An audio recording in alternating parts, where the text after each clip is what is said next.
Gang, alam nyo ba na may kuta dito sa Intramuros na itinayo pa noong ika-16 na siglo? May luneta sa pangalan, ngunit hindi sa luneta nakaharap. At paano ito nakaligtas sa digmaan? Halika sa Maynila! Tinayo noong 1609 hanggang 1832 bilang bahagi ng depensang baybayin ng Intramuros. Dito nakaharap ang mga kanyon ng Kastila, handang depensahan ng lungsod laban sa mga Olandes at iba pang mananakop. Kung titingnan mo, nakaanggulo ang disenyo ng kuta sa inhinyerong militar. Ang lunet mula sa salitang Pranses na nangangahulugang maliit na buwan ay isang uri ng labas na depensa o kuta na may hugis gasente mo, crescent o half moon shape, kaya din ito may luneta sa pangalan. Madami kasing nalilito dahil akala nila ay katapat ito ng luneta pero malayo po. Yung salitang luneta ay madalas nila gawing estratehiya noon sa pakikidigma. Isa itong estratehiyang inhinyerong militar para mas epektibong makapagtanggol laban sa artilerya at putok ng kanyon. Dahil diyan nawawala ang sinasabing blind spot at talagang tanaw mo dito lahat ng kalaban.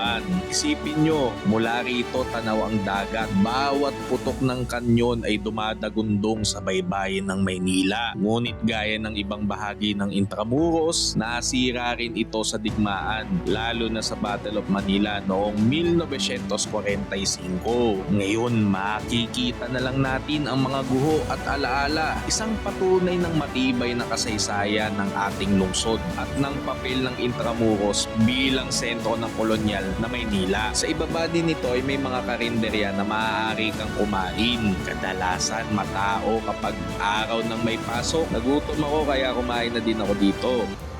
Masarap naman.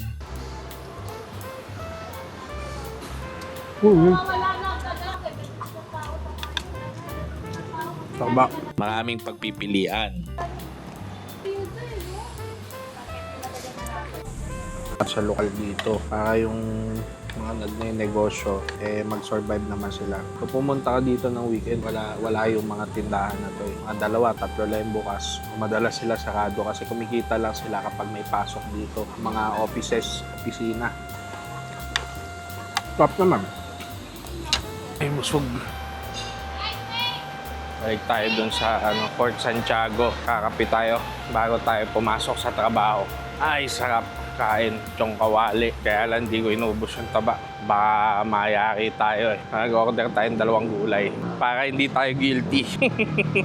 At ang kalasag na ito sa pagsalakay mula sa labas ay ang Baluarte, Plano, Luneta de Santa Isabel. Yung kasunod ay puntahan naman natin ang dating eskwelahan ng Santa Isabel. Like, share, and subscribe para sa mas marami pa nating saysay sa ating kasaysayan. Ito yata yung sinasabi niya.